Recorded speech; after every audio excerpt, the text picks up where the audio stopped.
Episode का starting होता है और हमें दिखाया चाहता है एक प्रिंसेस को जो कि थी एरिस। एरिस रात को जगी हुई थी, यानी उसको अब तक नींद नहीं आया था। साथ ही वो एक बात के बारे में सोच रही होती है। इसके बाद हमें दिखाया चाहता है एक और लड़की को जो कि होती है सिल्फीड। सिल्फीड अपना आंखें खोलती है जहाँ पर वो आसमान में थी और ये सीन देखकर सिल्फीड बहुत ज्यादा शॉक्ड होती है और इसके बाद ही वो नीचे गिर रही थी। खैर इसके बाद सीन आता है फिर से एरिस के ऊपर। एरिस गार्डन में होती है अपने गार्ड के साथ और वो ब्रेकफास्ट कर रही थी। इसके बाद ही फिर से सीन आता है सिल्फीड के ऊपर जो कि अभी गिर रही होती है, साथ ही वो चिल्ला रही थी। इसके बाद हमें दिखाया जाता है फिर से एरिस को जो कि अपने गार्ड के साथ बातें। आप ऐसा मत कहो, आपको इस बात से गुस्सा नहीं होता या फिर आप दुखी नहीं होते हो। और इसके बाद ही एरिस कहती है बात से मुझे कोई भी गुस्सा नहीं आता, इनफैक्ट मैं इसके बारे में सोचती तक नहीं हूँ, तो इसलिए ये मेरे लिए कोई बात नहीं है। बस अच्छी तरह से शांति से रहना चाहती हूँ, सोना चाहती हूँ। और वो ऐसी बात ही कर रही थी। इसके बाद हमें दिखाया जाता है सिल्फीड को जो कि सरफेस के बहुत पास आ चुकी थी, यानी वो अब गिरने वाली होती है, जहाँ पर उसका दर्द भी बढ़ रहा था। गिरने से पहले अपना एक अटैक कर रही थी, जहाँ पर इसके कारण इधर एक एक्सप्लोड हो चुका था। अटैक एरिस के पास ही वाले एक जंगल में हुआ था और इसके कारण जंगल का एनिमल बाहर आ जाता है जो कि बहुत गुस्से में था। उसके बाद वो डायरेक्टली आ गया था एरिस के गार्डन में और उसके बाद वो अटैक कर देता है। सीन देखकर एरिस के गार्ड आंखें आ चुके थे और उसके बाद गार्ड कहता है एरिस आप पीछे हो जाओ, हमारे लिए एक डेंजर आ चुका है, यानी हमारे ऊपर अटैक हो चुका है। और उसके बाद ही एरिस बहुत डर चुकी थी। इसके बाद हमें दिखाया जाता है वो पिग यानी वो एनिमल बहुत ज्यादा स्ट्रांग होता है और उसको रोकने के लिए जो भी गार्ड उसके पास गया था वो इधर खत्म हो जाता है, यानी उनको बहुत बुरी तरीके से पेला गया था। उसको कोई भी रोक नहीं पा रहा होता और उसके साथ ही वो एरिस को अटैक करने वाला था और ऐसे ही वो मिडिल पॉइंट पे आ जाता है। इधर हमें दिखाया जाता है सिल्फीड उसी डिमन के ऊपर गिरने वाली थी, लेकिन इसके बाद सिल्फीड उस मॉन्स्टर का हेल्प लेके अपने आप को रोक देती है। साथ ही हमें दिखाया जाता है सिल्फीड के बालों को जो कि व्हाइट हो चुके थे। इसके बाद हमें दिखाया जाता है वो मॉन्स्टर मारा जा चुका था और ये सब एरिस के सामने बहुत ज्यादा सॉफ्ट हो चुकी थी। वो कहती है मैं कहाँ पर हूँ। इसी बीच इधर एरिस आ जाती है और वो सिल्फीड के साथ बातें करने लग गई थी, जहाँ पर एरिस कहती है पहले मुझे तुम्हारे बारे में जानना होगा, तो इसलिए क्या तुम मुझे अपना नेम कह सकते हो। और उसके बाद सिल्फीड अपना नेम कह देती है। कहती है तो तुम अब मुझे अपने बारे में बताओ, यानी तुम कहाँ से आए और कैसे आए। और उसके बाद सिल्फीड डरकर कहने लग गई थी विलेज का नेम, साथ ही वो नहीं जानती वो इधर कैसे आ गई, यानी ये सब बहुत ज्यादा स्ट्रेंज है। सिल्फीड ने अपना आंखें खोला था तब वो आसमान में थी, मैंने अपना आंखें खोला तब मैं आसमान में थी और उधर से मैं नीचे आ रही थी। सिल्फीड के बातों को सुनकर और गार्ड जिसका नेम था ल्यूक उधर आ गया था और उसके बाद वो कहता है एरिस एक बहुत इंपॉर्टेंट बात है। एरिस कहती है तुम कह सकते हो को आज एक पार्टी के लिए जाना होगा, यानी उधर बहुत सारे लोग आने वाले हैं, तो इसलिए आपको उन सारे लोगों से बातें करना होगा। कहती है कोई बात नहीं मैं चली जाऊँ। कहती है मैं चली जाऊंगी। और उसके बाद गार्ड कहता है उधर पिलमन इधर था, अपने बहन को इधर देखकर अपने बहन के पास आ रहा था। खैर इसके बारे में दिखाया चाहता है एरिस को जो कि पिलेमन के साथ बातें कर रही थी, उसके साथ बहुत हैप्पी होती है। और इसी बीच इधर ग्रावेल आ चुका था। वो कहता है क्या मैं तुम दोनों से बातें कर सकता हूँ। इसको अपने ब्रदर के साथ बातें नहीं करना था, यानी वो जानती है उसका ब्रदर इधर गाना गा सकती हो, यानी तुम्हारा गाना वैसे भी स्टेज के लिए ही है, गाना बहुत अच्छा गाती हो। और उसके बाद वो इधर से चला गया था, जहाँ पर मेरी दिखाया चाहते एरिस को और वो फ्री हो चुकी थी, यानी उसको अच्छा लगता है। बिल अपने बंदे के साथ ऊपर आ चुका था और उसके बाद एक ग्राबेल कहता है वैसे मुझे एक बात अजीब लगी, यानी एरिस के पास वो कौन है। देखकर ऐसा लगता है वो एक एल्फ है, लेकिन मैं उसके बारे में नहीं जानता। और उसके बाद ही उसका बंदा कहता है उसका नेम साइलेंट फीच है और अपना हाथ उस बंदे के हाथों में दे देती है, जहाँ पर इसकी बाद ही वो बंदा इसका फायदा लेने लग गया था। कहता है ये हाथ तो बहुत अलग है और उसके बाद वो इसको छूने लग गया था, जहाँ पर इससे फीच को अच्छा नहीं लगता, उसको इससे बहुत ज्यादा अजीब लगता है। और उसके बाद वो इधर से भागने लग गई थी, यानी उसको इधर बहुत डर लगता है, पीछे जाने लग जाती है। लेकिन इसी बीच वो पीछे जाने लग जाती है और उसके कारण एक बंदे के हाथों से उसका ग्लास नीचे गिर चुका था।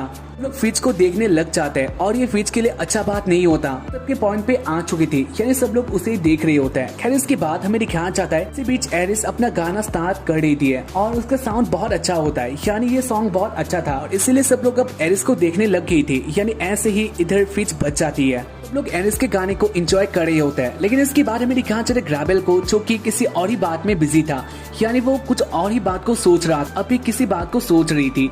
और उसके बाद ल्यूक कहता है तुम बहुत ज्यादा लकी हो, यानी एरिस ने बहुत ज्यादा ही जल्दी अपना गाना गा दिया और इसलिए तुम बच चुकी। कहती है एरिस आपका बहुत ज्यादा थैंक यू, ने मेरा बहुत हेल्प किया। और उसके बाद एरिस कहती है कोई बात नहीं है, मैं और ल्यूक तुम्हारे साथ ही है, यानी हम लोग दोस्त हैं और आखिर तक मैं तुम्हें हेल्प करने वाली हूँ, इसलिए ये कोई बड़ा बात नहीं है। फीच इससे हैप्पी होती है। खैर इसके बाद हमें दिखा चले रात का सीन, जहाँ पर फीच को अब भी वही नाइटमेयर आ रहा था।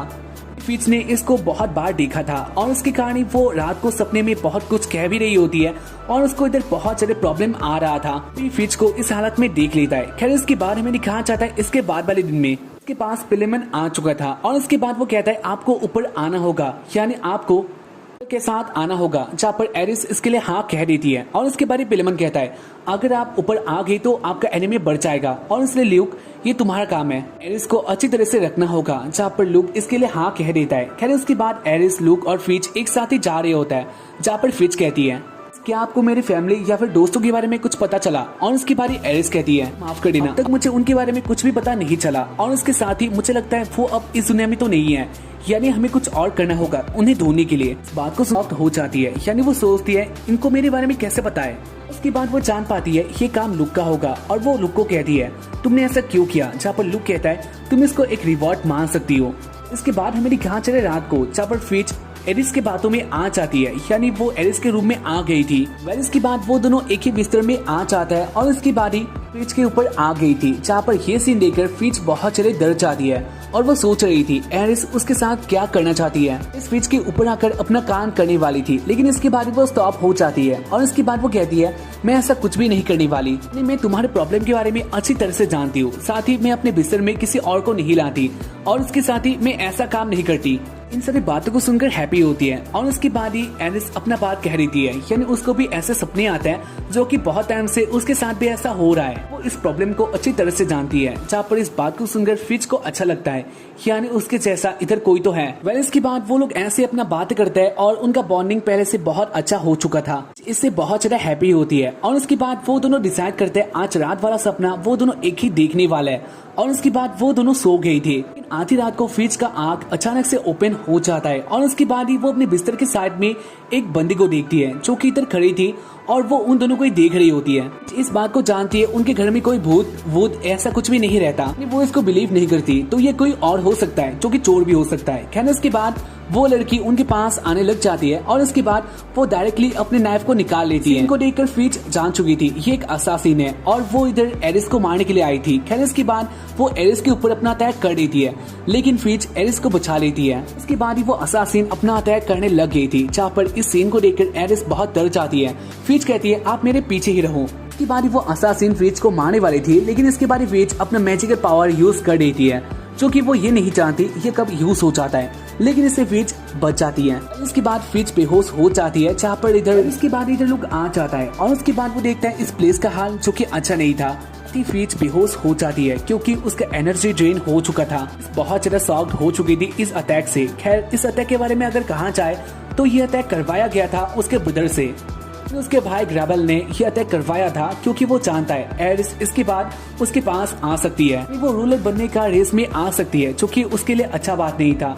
तो इसलिए वो रास्ते को साफ करने के लिए इस बात से बहुत ज्यादा शॉक्ड होता है और इसके बाद वो कहता है इसका एक ही मतलब है, एनिमी हमारे पास ही है और उसके बाद कब अटैक होने वाला है इसके बारे में हमें नहीं पता, यानी एरिस आपका लाइफ खतरे में है, इसलिए मैं आपसे एक बात को कहना चाहता हूँ। और इसके बाद वो अपना प्लान कह देता है, यानी एरिस को ये जगह छोड़कर बाहर जाना होगा पढ़ाई के लिए। और इसी बात को सुनकर एरिस कहती है आप मुझे ये कह रहे हो मैं अपना जगह छोड़कर बाहर जाऊं, यानी मैं इस जगह से भाग जाऊं? तो सुनकर आप सेव रहो, साथ ही आपका टाइम भी जल्दी आने वाला है, तो इसके बाद आपको इधर आना ही होगा। मैं उस असासिन के बारे में जानता हूँ, यानी उसने पहले भी बहुत सारे नोबल पर्सन का ऐसे ही हत्या किया है, इसलिए वो फिर से अटैक कर सकती है, तो इसके लिए हम लोग कोई रिस्क नहीं ले सकते। इस बात से एग्री तो नहीं करना चाहती थी, लेकिन इसके बाद वो कहती है आपका बात मैं टाल नहीं सकती और उसके बाद वो इसके लिए हाँ कह देती है। कहता है अगर ऐसा बात है तो मैं भी आपके साथ जाने वाला हूँ, ये मेरा काम है। इसके बाद एरिस अपसेट होकर फिच के पास आ जाती है और इसके बाद वो फिच का जो सनग्लास होता है उसको निकाल के कहती है मैं जानती हूँ ये बहुत अपसेट वाला मोमेंट है, लेकिन मैं इधर कुछ भी नहीं कर सकती, इसलिए अब से तुम फ्री हो। और इसके बाद ही कहती है ऐसा कोई बात नहीं है, आपने बोला था हम लोग फ्रेंड है, तो इसलिए मैं अब आपका हेल्प करने वाली हूँ। अच्छा फ्रेंड अपने दोस्तों का कभी साथ नहीं छोड़ता, तो इसलिए मैं भी आप लोगों के साथ ही जाने वाली हूँ और आपका हेल्प करना चाहती हूँ। इसके बाद वो अपना सनग्लास फिर से पहन लेती है, यानी उसने डिसाइड कर लिया वो एरिस के साथ ही जाने वाली है। और इसके बाद वो लोग इसी प्लान में आ जाते हैं, यानी वो लोग एक साथ तीनों मिलकर अपना जर्नी के लिए या फिर एडवेंचर के लिए चले जाता है। यही था एपिसोड 0, जो कि कैसा लगा मुझे बता देना। बाकी हम लोग मिलते हैं इसके बाद वाले एपिसोड में, तब तक के लिए बाय, जय हिंद, सायोनारा।